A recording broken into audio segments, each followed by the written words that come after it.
Hello बच्चों, आज हम शुरू करते हैं। हमारा टॉपिक है exercise 6.2 math 12th class application of derivative. इससे पिछली वीडियो में हमने इसकी 6.1 की थी, जिसमें हम फंक्शन को दिखाते हैं जो चेंज होता है, फंक्शन चेंज होना।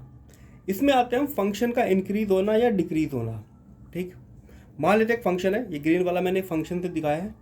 अगर एक फंक्शन लगातार एक फंक्शन बढ़ता रहे, उसकी हाइट बढ़ती जाती है, यहाँ से इंक्रीज हुई, फिर कांस्टेंट हो गई, फिर इंक्रीज हो गई, तो ऐसे फंक्शन को हम कहते हैं कि फंक्शन इंक्रीज कर रहा है। हाँ, कुछ कुछ जगह वैल्यू कांस्टेंट हो जाती है, पर अल्टीमेटली इंक्रीज ही कर रहा है। तो ऐसे फंक्शन को हम कहते हैं इंक्रीजिंग फंक्शन।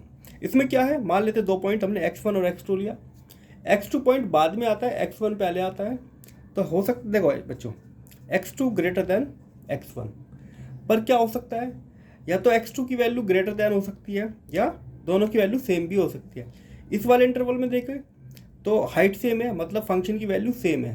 पर अगर मैं इस पॉइंट को इससे अगले पॉइंट को देखूं, तो ये वाली हाइट ज़्यादा है, ये वाली हाइट कम है। तो फंक्शन की जो फाइनल हाइट होती है वो उसकी पुरानी हाइट से ज़्यादा भी हो सकती है, या उसी के इक्वल भी हो सकती है। तो ऐसे फंक्शन को कहते हैं इंक्रीजिंग फंक्शन। फिर दूसरे नंबर पे कर्व आता है। अगर एक ग्राफ है वो सीधा बढ़ता ही जा रहा है, उसकी हाइट कांस्टेंट, उसकी हाइट जो है लगातार इंक्रीज होती जा रही है, तो ऐसे फंक्शन को हम कहते हैं स्ट्रिक्टली इंक्रीजिंग फंक्शन, जो स्ट्रिक्टली इंक्रीज ही करता है। मान लेते हैं दो पॉइंट लिए मैंने x1 x2। अब क्या होता है, x2 ग्रेटर देन x1, ठीक है, ये बाद में आता है। तो हमेशा के लिए वैल्यू जो है x2 की जो वैल्यू है हमेशा x1 से ज़्यादा ही आएगी, हाइट हमेशा बढ़ती है, कहीं पे भी कॉन्स्टेंट वैल्यू नहीं आती। इंक्रीजिंग फंक्शन है हमेशा। उसी तरह डिक्रीजिंग फंक्शन की बात करें, फंक्शन डिक्रीज करता है, पर एक साथ डिक्रीज नहीं करता है, कहीं कहीं पे कॉन्स्टेंट हो जाता है। ठीक, तो x2 ग्रेटर देन x1 है, पर जो वैल्यू है x1 पे वैल्यू ज़्यादा है, x2 पे कम है, तो वैल्यू गिर रही है। पर कहीं कहीं पे हो सकता है दोनों वैल्यू इक्वल भी आ जाए। ठीक है, वो हमको देखना है किसी इंटरवल में चेक करते हैं। तो जैसे यहाँ पे वैल्यू कॉन्स्टेंट हो गई है, तो इक्वल टू का साइन आ गया। अल्टीमेटली x1 जो x1 है, इस पर वैल्यू ज़्यादा ही है एज़ कम्पेयर टू x2 से, तो वैल्यू कभी ज़्यादा आ जाएगी, कभी कॉन्स्टेंट हो जाएगी। ठीक है, तो उसको कहते हैं डिक्रीजिंग फंक्शन। उसी तरह एक फंक्शन है स्ट्रिक्टली डिक्रीजिंग, ये डिक्रीज होता है लगातार, कहीं पे वैल्यू कांस्टेंट नहीं बनती। x1 x2 हो गया, ये जो x2 है ग्रेटर देन है x1 से, बाद में आता है। पर जो x2 की वैल्यू है ये कम है इस हाइट से। ठीक है, यहाँ पे हाइट कितना है, इतना, और यहाँ पे हाइट, तो फंक्शन की वैल्यू लगातार गिरती जा रही है। एक आता है ये, इस फंक्शन में ना तो ये इंक्रीज है ना डिक्रीज है, फंक्शन कभी इंक्रीज भी हो जाता है, कभी डिक्रीज भी हो जाता है। ठीक है, अब हमें यही निकालना है, और इंक्रीजिंग और डिक्रीजिंग निकालने के लिए क्या तरीका होता है, उसके ऊपर हमने अब एक थ्योरम पढ़ते हैं।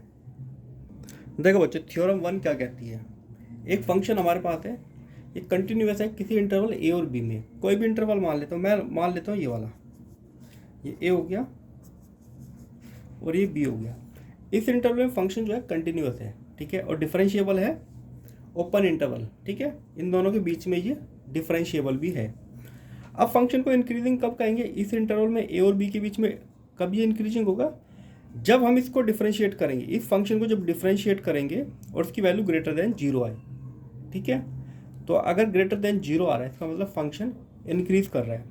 वही चीज़ें यहाँ पे डिक्रीज में आते हैं। मान लेते हैं कि इंटरवल ये हो गया ए और ये हो गया हमारा बी।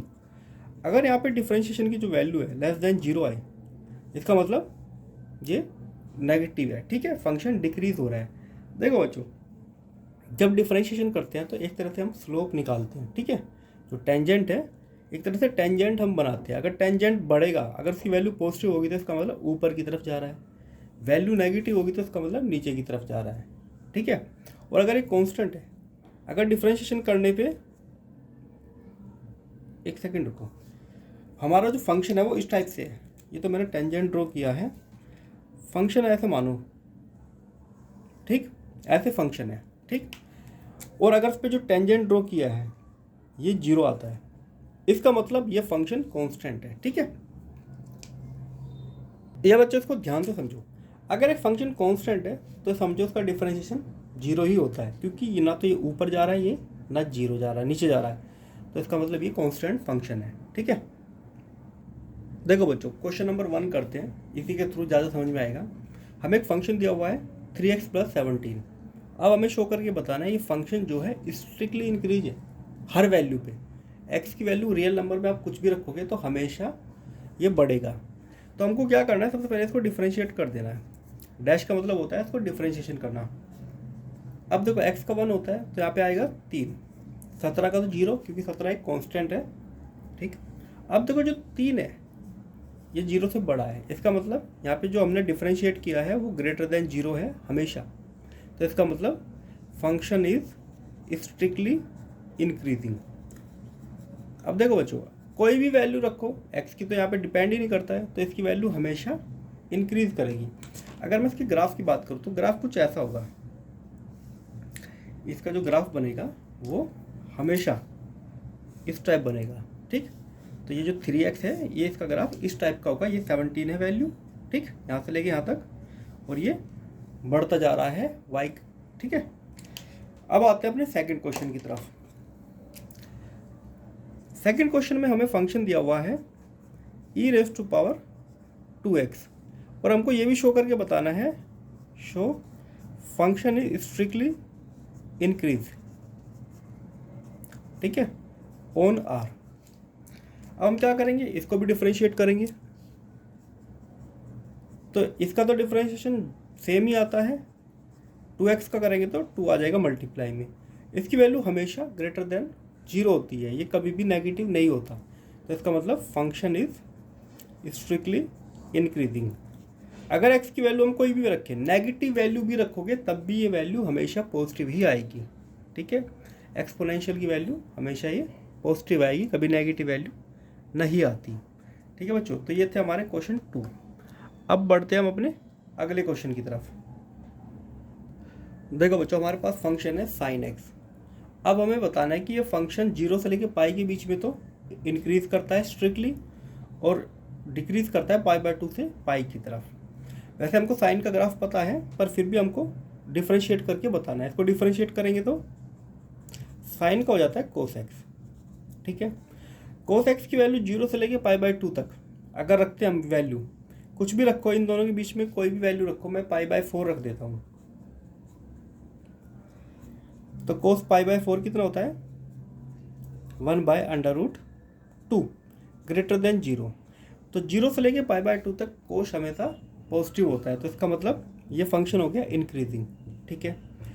अगर मैं वैल्यू π/2 से पाई के बीच में रखता हूँ, अगर मैं यहाँ पे कोई वैल्यू रख देता हूँ, कितना, देखो बच्चों, इन दोनों के बीच में एक वैल्यू आती है 2π/3, बेसिकली 120 आ गया। तो cos 2π/3 ये वैल्यू हमेशा क्या होती है नेगेटिव, और जो इसकी वैल्यू होती है वो होती है इसकी वैल्यू होती है -1/2, तो लेस देन 0। देखो बच्चों, आपने कोऑर्डिनेट सिस्टम पढ़ा होगा। ये हमारे 4 कोऑर्डिनेट होते हैं, ये फर्स्ट, ये सेकंड, ये थर्ड, ये फोर्थ।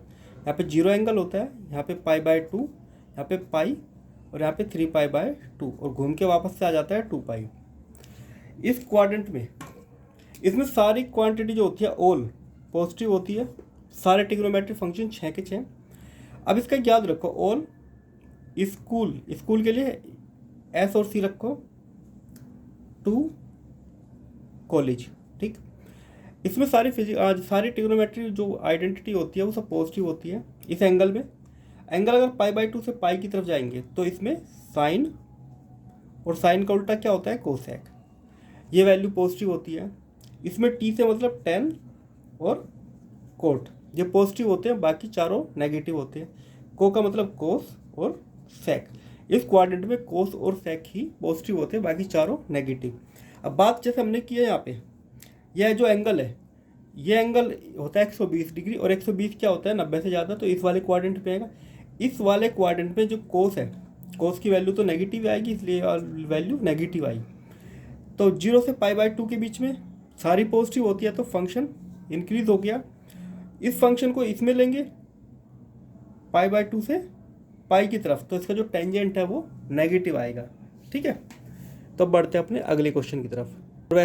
और वैसे आप लोगों ने साइन का ग्राफ तो पढ़ा ही होगा। साइन का ग्राफ कैसा होता है, इस टाइप का, ठीक है। यहाँ पे वैल्यू π/2 होती है, तो 0 से π/2 तक फंक्शन बढ़ता है और π/2 के बाद गिरता है, ठीक है।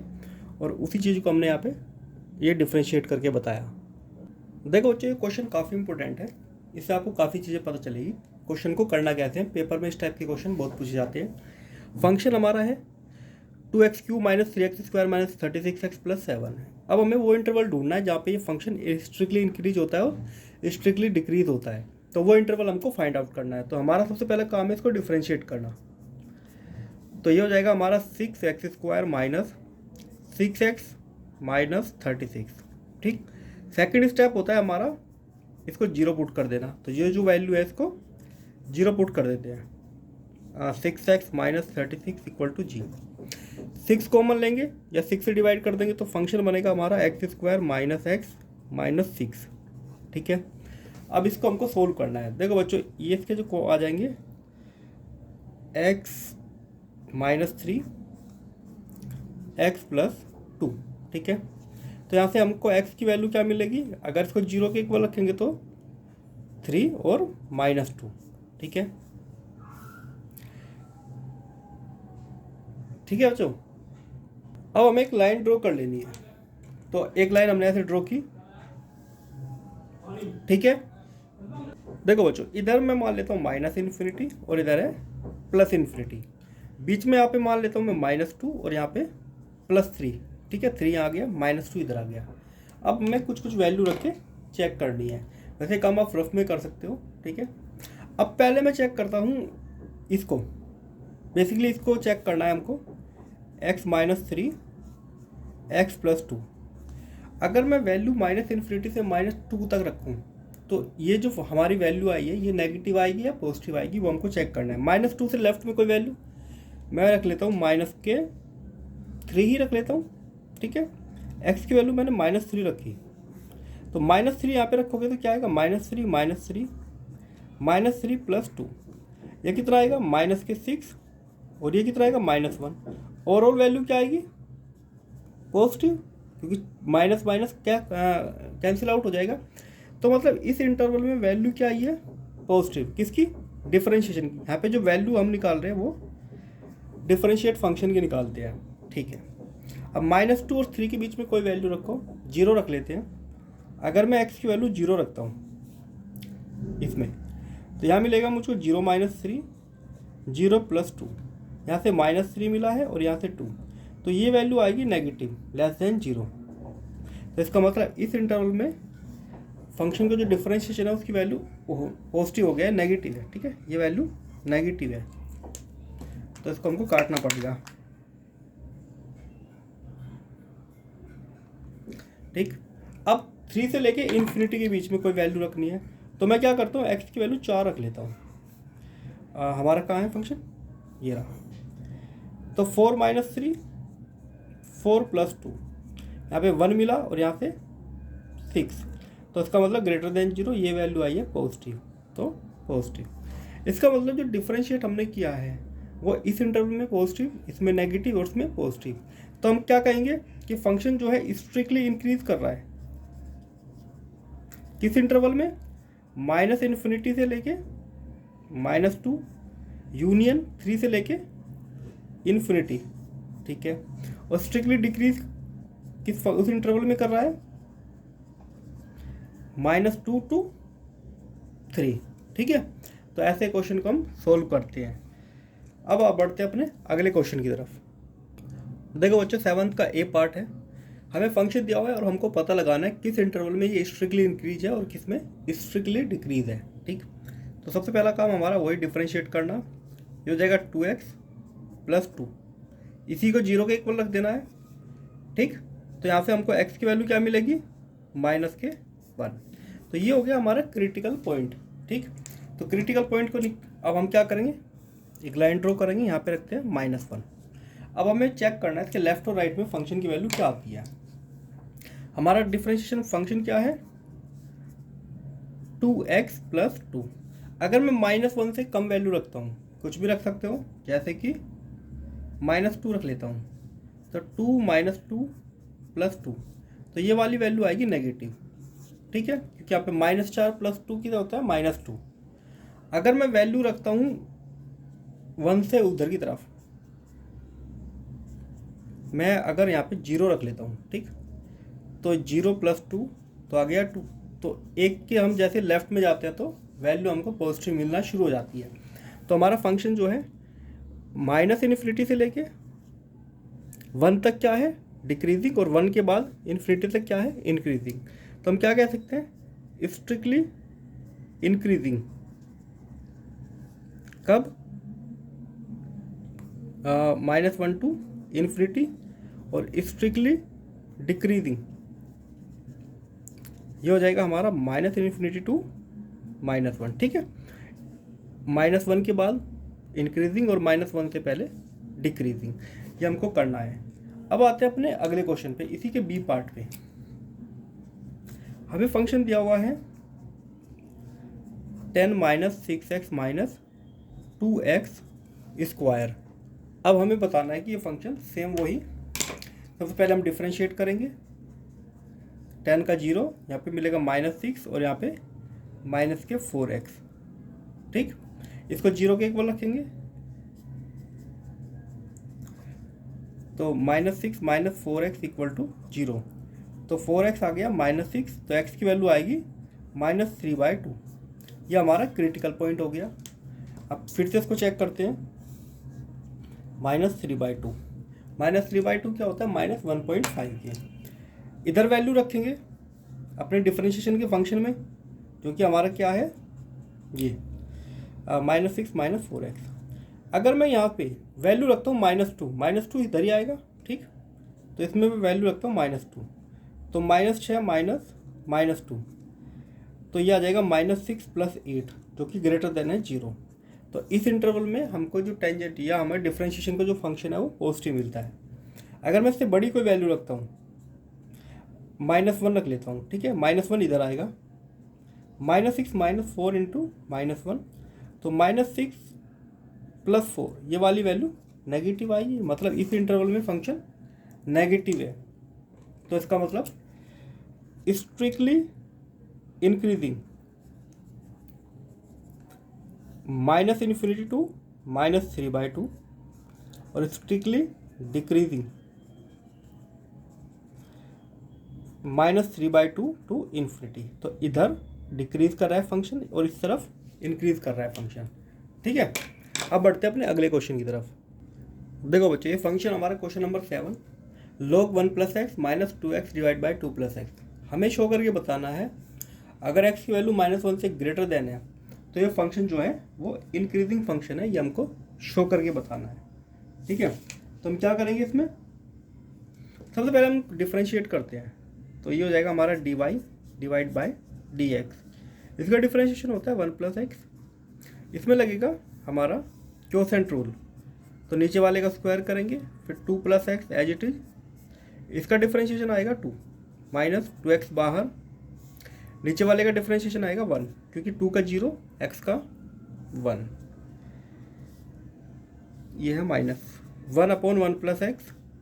इसको पहले सोल्व कर लेते हैं। 2 की मल्टीप्लाई करेंगे तो 4 + 2x - 2x, नीचे आ जाएगा 2 + x होल स्क्वायर, ये cancel out. 1 + x -4 / 2 + x whole square. ठीक है, ये हमको मिला है।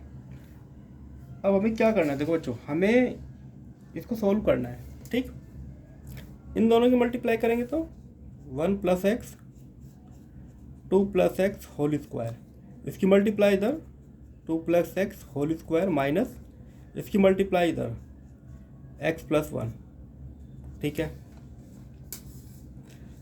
1 + x 2 + x होल स्क्वायर, इसका फॉर्मूला ओपन करेंगे तो 4 + x² + 4x, इसकी मल्टीप्लाई अंदर करेंगे -4x -4, तो यहाँ से ये वाली वैल्यू 4 से 4 कट और इससे ये कट, तो सिर्फ बचा ऊपर x²। तो हमारा dy / dx ये आएगा x² divide by 1 + x 2 + x whole square.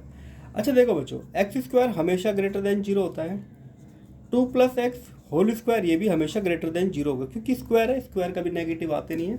तो बचता है हमारा क्या, 1 + 1 + x। अगर हमारा फंक्शन जो डिफरेंशिएट फंक्शन है ये ग्रेटर देन जीरो है, मान लेते हैं ग्रेटर देन जीरो है, ये तो ऑलरेडी ही पॉजिटिव होते हैं, तो इसका मतलब ये हमारा जीरो होना चाहिए स्ट्रिक्टली इंक्रीजिंग के लिए। तो इसका मतलब जो ये वाली वैल्यू है ये पॉजिटिव होनी चाहिए, तो x plus one greater than होना चाहिए जीरो से, तो इसका मतलब x ग्रेटर देन होना चाहिए वन से। ठीक है, तो अगर x वन से ग्रेटर देन है तो ये फंक्शन क्या हो जाएगा हमारा पॉजिटिव। ठीक है, और ये पॉजिटिव होगा तो फंक्शन हमारा स्ट्रिक्टली इंक्रीज होगा। तो ये हमने शो करके दिखा दिया है। देखो बच्चों क्वेश्चन नंबर 9 काफ़ी इंपॉर्टेंट है। y equal to 4 sine theta 2 plus cos theta theta. हमें प्रूव करना है फंक्शन इंक्रीजिंग होता है इस इंटरवल में। तो हम क्या करेंगे, डिफरेंशिएट करेंगे dy बाई डी थीटा, इसमें क्वोशेंट रूल लगेगा 2 plus cos theta whole square, 2 plus cos theta बाहर, इसका डिफरेंशिएशन हो जाएगा 4 कोस थीटा माइनस, इसको बाहर रखेंगे 4 साइन थीटा, 2 का जीरो और इसका माइनस साइन थीटा। ठीक है, और थीटा यहाँ पे जो है इसका हो जाएगा 1। ठीक, अब बस हमको क्या करना है, मल्टीप्लाई, इसकी मल्टीप्लाई करेंगे तो 8 कोस थीटा, इन दोनों की मल्टीप्लाई करेंगे तो 4 कोस स्क्वायर थीटा, यहाँ पे आ जाएगा 4 sine square theta 2 plus cos theta square minus 1। अच्छा, यहाँ पे 4 कोस स्क्वायर थीटा है 4 साइन, तो ये हो जाएगा कोस स्क्वायर और साइन स्क्वायर होते हैं 1, तो यहाँ पे मिलेगा 8 cos theta plus 1 divide by 2 plus cos theta whole square minus 1। ठीक, अब इसकी मल्टीप्लाई इधर करेंगे तो ये हो जाएगा 8 cos theta plus 1 minus 2 plus cos theta whole square divide by 2 plus cos theta square. इसको फॉर्मूले से ओपन करेंगे, इसको एज इट इज रखना है, ये हो जाएगा हमारा 4, ये हो जाएगा कोस स्क्वायर थीटा और यहाँ पे आ जाएगा प्लस के 4 cos theta divide by 2 plus cos theta whole square. अच्छा, अब हम इसको अंदर भी सोल्व कर, अच्छा यहीं कर लेते हैं,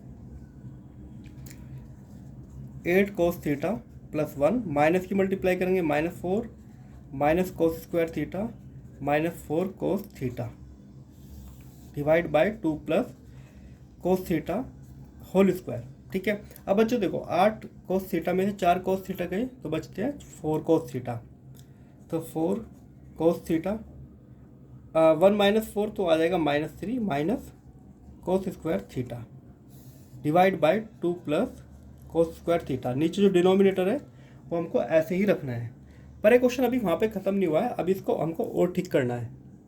देखो बच्चों एक चीज़ ठीक करनी है, ये जो हमने यहाँ पे देखा था ना, ये 1 नहीं 4 बचेगा यहाँ पे।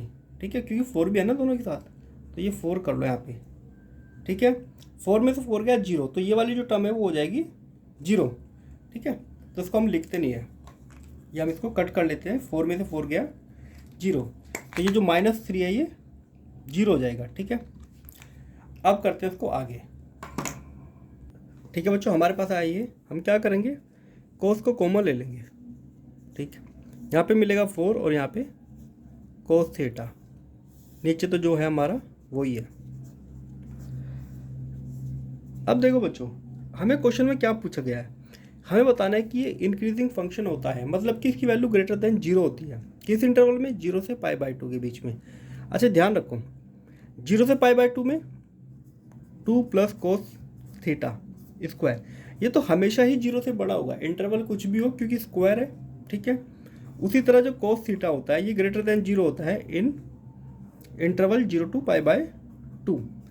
इस इंटरवल में कोस जो थीटा होता है ये 0 से बड़ा होता है। ठीक, ये ध्यान रखो, इसको भी हटा देते हैं। अब बात आती है इसकी, जो अंदर ब्रैकेट है 4 माइनस कोस थीटा, इसको क्या होना है, ग्रेटर देन 0। ठीक, तो कोस इधर आ जाएगा, कोस थीटा लेस देन 4। देखो बच्चों, ये नॉर्मल सी बात है कि ये ऑलवेज कोस की वैल्यू हमेशा 4 से तो छोटी होगी, चाहे वो इंटरवल 0 to π/2। ठीक है, अब देखो बच्चों, ये हमेशा पॉजिटिव होगा क्योंकि कोस की वैल्यू तो 1 से ही छोटी होती है हमेशा, तो ये हमेशा पॉजिटिव, ये हमेशा पॉजिटिव रहेगा और ये भी पॉजिटिव रहता है 0 to π/2। तो ओवरऑल ये पूरा जो फंक्शन है ना ये हमेशा ग्रेटर देन 0 रहता है। किस इंटरवल में? 0 to π/2, कभी भी इसकी वैल्यू नेगेटिव नहीं आएगी। तो ये फंक्शन क्या हो गया? Increasing function. So function is increasing in 0 to π/2। ठीक है, तो थीटा को 0 to π/2 में कुछ भी रखो, वैल्यू हमेशा पॉजिटिव ही मिलेगी। तो ये हो गए बच्चे क्वेश्चन नंबर 9 के बाद के क्वेश्चन हम करेंगे अगली वीडियो में, ताकि वीडियो ज़्यादा लंबा ना हो। इनसे रिलेटेड अगर आपको कोई डाउट है तो आप हमसे कमेंट में पूछ सकते हैं। मिलते हैं अगली वीडियो में।